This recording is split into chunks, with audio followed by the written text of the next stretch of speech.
જો કોઈએ તમારું દિલ તોડ્યું, તમારું બ્રેકઅપ થઈ જાય, તમને ચીટ કર્યું, તો જવા દો એને, આપણે કંઈ કરવું નથી. પણ અંદરથી એમ તો થાય છે કે એને એક વખત તો રિગ્રેટ ફીલ થવું જોઈએ કે એને કઈ વ્યક્તિને છોડી છે. અને એના માટે આ બ્રેકઅપ જો મોટિવેશનનું કામ કરતું હોય તો એને કરવા દો.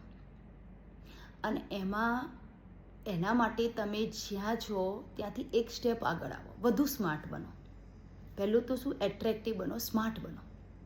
બીજું, તમારી ફિઝિકલ ફિટનેસ પર ધ્યાન આપો, ફિઝિકલી ફિટ બનો, જેના કારણે તમે તમારો વિલ પાવર, તમારો કોન્ફિડન્સ ડેવલપ કરી શકો.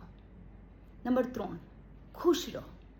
અંદરથી એટલા બધા ખુશ રહો કે કોઈ વ્યક્તિ જોવો તો એને એમ થઈ જાય કે આ વ્યક્તિ જોડે એવું તે શું છે કે જે આટલો ખુશ રહે છે.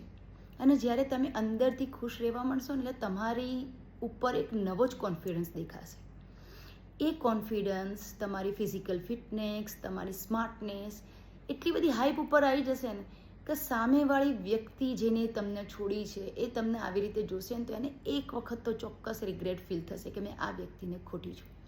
જ્યારે આવું આપણું પર્સનલ ગ્રો કરતાં કરતાં જો આપણે સામેવાળી વ્યક્તિને પણ રિગ્રેટ ફીલ કરાવી દઈએ છીએ તો એની ખુશી તો કંઈક જુદી જ હોય છે. જય શ્રી કૃષ્ણ.